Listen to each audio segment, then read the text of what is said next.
Le jour où leurs rires se sont transformés en cris, Nafissa se tenait immobile au centre de la cour, les pieds nus plantés dans la poussière rouge encore humide, et personne n'osait plus prononcer son nom, pas après ce qu'il venait de voir. Pourtant, quelques semaines plus tôt, ces mêmes voix s'élevaient pour se moquer d'elle, pour cracher son existence comme si elle n'était qu'une ombre inutile collée au mur fissuré du village de Kumbala, un village où les secrets étaient plus nombreux que les arbres et où les regards jugeaient plus vite que les mots. Nafissa n'avait que 24 ans, mais son village semblait porter le poids de 100 humiliations. Ses joues creusées par les nuits sans sommeil, ses lèvres fendillées par le silence qu'elle avait appris à avaler pour survivre. Chaque matin, elle traversait la place centrale avec son vieux seau cabossé, le métal grinçant contre sa jambe maigre, tandis que les femmes assises sous le grand fromager interrompaient leur conversation juste assez longtemps pour la regarder passer, leurs sourires tordis comme des lames. « Regarde-la, la fille que même la chance refuse !» murmurait l'une. « On dit qu'elle porte le malheur dans son ombre !» ajoutait une autre. Et les rires suivaient, toujours les rires, secs, coupants, impitoyables. Nafissa ne répondait jamais. Elle continuait de marcher, les yeux fixés sur le sol, comme si regarder quelqu'un risquait de la briser définitivement. Mais personne ne savait ce qu'elle voyait quand elle baissait les yeux. Personne ne savait qu'elle revoyait encore cette nuit-là, cette nuit où tout avait changé, cette nuit où sa vie avait été arrachée de ses mains sans qu'elle puisse crier. Ce jour-là, le soleil brûlait la terre comme pour effacer toute trace de vie, et l'air tremblait au-dessus des toits de tôle. Nafissa s'était arrêtée près du puits, ses doigts serrés autour de la corde rugueuse, quand elle avait entendu les enfants derrière elle. « Hé, Nafissa, tu as encore parlé toute seule cette nuit ?» cria un garçon, ses dents blanches brillant dans un sourire cruel. Les autres éclatèrent de rire. Nafissa sentit son cœur se contracter, mais elle continuait de tirer la corde, lentement, comme si chaque mouvement demandait un effort surhumain. Elle avait appris que répondre ne faisait qu'aggraver les choses. Elle avait appris que le silence était la seule armure qui lui restait. Mais ce qu'ils ignoraient, c'est que Nafissa n'avait pas toujours été comme ça. Autrefois, elle riait aussi. Autrefois, elle courait pieds nus dans les champs, ses cheveux flottant derrière elle comme un drapeau de liberté. Autrefois, quelqu'un l'aimait, quelqu'un qui avait promis de ne jamais la laisser seule. Jusqu'au jour où il l'avait fait, jusqu'au jour où tout le monde avait choisi de croire le mensonge plutôt que sa vérité.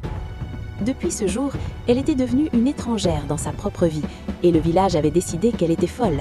Folle parce qu'elle parlait parfois dans le vide, folle parce qu'elle s'arrêtait sans raison, les yeux fixés sur quelque chose que personne d'autre ne voyait, folle parce qu'elle avait survécu à ce qu'elle n'aurait jamais dû survivre. Mais ce qu'ils appelaient folie était en réalité autre chose, quelque chose de plus profond, quelque chose de plus sombre. Ce soir-là, le vent soufflait différemment. Il transportait une odeur que Nafissa n'avait pas sentie depuis longtemps, une odeur de pluie et de souvenirs. Elle était assise seule derrière sa petite case, ses genoux contre sa poitrine, quand elle entendit des pas. Lents, prudents. Elle releva la tête, son cœur battant plus vite. Mais il n'y avait personne, juste l'obscurité, épaisse, silencieuse. Pourtant, elle le sentait, cette présence, ce regard invisible posé sur elle. « Tu es revenue ?» murmura-t-elle, sa voix tremblante. Le vent répondit en faisant vibrer les feuilles sèches. Et pour la première fois depuis des années, Nafissa sourit. Pas un sourire de joie, un sourire de certitude. Le lendemain matin, quelque chose avait changé. Les chiens du village hurlaient sans raison. Les poules refusaient de sortir. Même les anciens assis sous l'arbre parlaient à voix basse, comme si le simple fait de parler trop fort risquait de réveiller quelque chose. Nafissa traversa la place, comme d'habitude, mais cette fois, personne ne riait, personne ne parlait.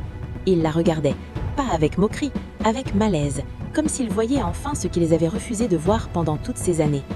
Nafissa s'arrêta au centre de la place. Lentement, elle leva la tête. Ses yeux rencontrèrent ceux de la vieille Sogoba, la femme qui avait été la première à l'accuser, la première à dire que Nafissa portait le malheur. La vieille femme pâlit, ses lèvres tremblèrent, et pour la première fois, elle détourna le regard. Nafissa sentit une chaleur étrange envahir sa poitrine. Pas de la colère, pas de la joie, quelque chose de plus ancien, quelque chose qui attendait longtemps, très longtemps. Ce soir-là, alors que le soleil disparaissait derrière les collines, une rumeur commença à se répandre. Quelqu'un avait entendu un cri près de l'ancien puits abandonné, un cri qui n'appartenait ni à un homme ni à un animal.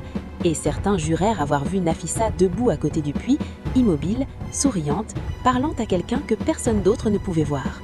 Mais ce qu'ils ignoraient, c'est que ce n'était que le début, car cette nuit-là, Nafissa n'était plus seule, et quelqu'un ou quelque chose était enfin revenu pour terminer ce qui avait été commencé.